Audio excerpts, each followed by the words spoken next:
Hi everyone. So let's continue our series जिसमें हम बात कर रहे थे शनि, राहु और केतु के बारे में। तो अभी तक हम शनि और राहु के बारे में बात कर चुके हैं। आज बारी है केतु की। सो केतु की जो अंतर्दशा या महादशा चल रही होती है तो लोग बहुत घबरा जाते हैं कि अगर ये चल रही हो ही नहीं सकता कि लाइफ में आपको प्रॉब्लम्स आए नहीं। But these are not the problems, as I have told you. ये वो टाइम होता है जब हम ट्रांसफॉर्म होते हैं, हम लाइफ के बहुत सारे अच्छे लेसन सीखते हैं।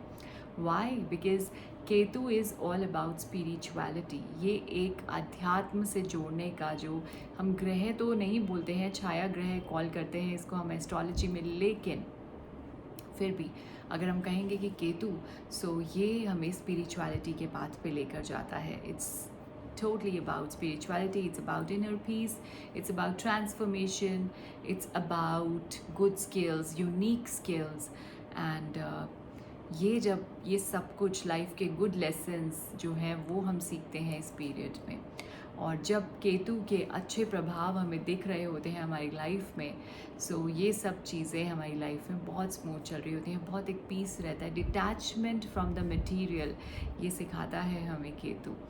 ठीक है। सो यदि ये सब कुछ नहीं है, अशांति है बहुत ज़्यादा, दिमाग में हर समय एंग्जाइटी है, बहुत ज़्यादा मटेरियल मटेरियल मटेरियल करते रहते हैं, पीछे भाग रहे हैं, ग्रीड है एक अंदर से, सो डेफिनेटली केतु के शुभ प्रभाव नहीं दिख रहे हैं। ठीक है।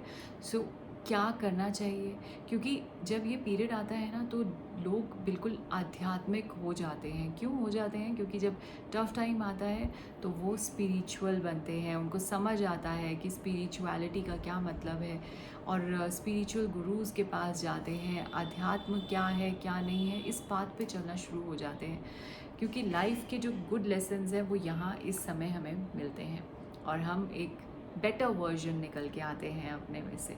सो क्या करना चाहिए, उपाय क्या है, उसकी बात कर लेते हैं। क्योंकि अगर ये सब ठीक से नहीं चल रहा है, आपको लग रहा है कि नहीं मेरी तो लाइफ में बहुत अशांति है, कुछ भी करो नहीं कुछ भी, क्योंकि ये कुछ ऐसा पीरियड है, जैसे कि मैंने बात की थी शनि की 7.5 या राहु की दशा अंतर्दशा, जितना भी लाइफ में आपने मेहनत की है, हार्डवर्क किया है, वो इनके समय में, जब भी इनके पीरियड्स चल रहे होंगे इन तीनों ग्रहों के, आपको उनके फ्रूट्स जो हैं वो रीप करने को मिलेंगे। वो फ्रूट्स आप खा पाएंगे इस समय, केतु की अंतर्दशा दशा में, शनि की 7.5, शनि की महादशा में, या फिर राहु की अंतर्दशा दशा में।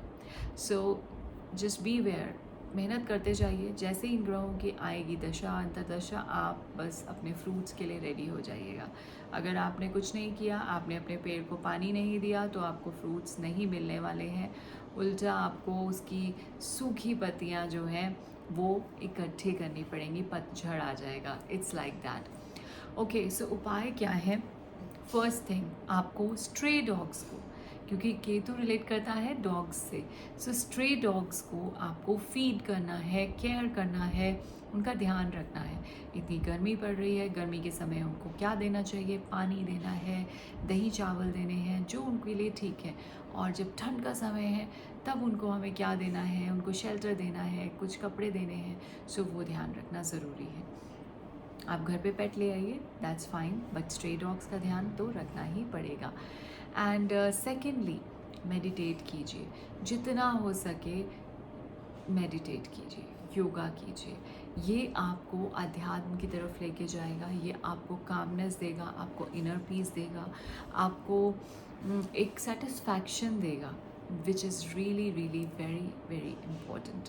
अपने गुरु का ध्यान रखिए, रिस्पेक्ट कीजिए, उनकी सेवा कीजिए, उनके साथ गुड बॉन्डिंग रखिए, अपने पिता के साथ गुड बॉन्डिंग रखिए। अब देखिए, पिता के साथ क्यों? क्योंकि पिता जो हैं वो गुरु के समान ही होते हैं, और हमें अपने गुरु और अपने पिता दोनों के साथ में अच्छी बॉन्डिंग रखनी है, उनकी बहुत रिस्पेक्ट करनी है, उनके दिए हुए आदर्श संस्कार, उनकी वैल्यू करनी है, उसको रिस्पेक्ट करना है। सो ये कुछ चीज़ें हैं, जब आप देखें कि केतु के प्रभाव अच्छे नहीं हैं या ये पीरियड्स चल रहे हैं, ये वाले जो उपाय हैं ये आप करेंगे, बहुत ही सरल, बहुत ही ईजी एंड बहुत ही लॉजिकल हैं, जो आपको गुड रिजल्ट्स देंगे, राइट?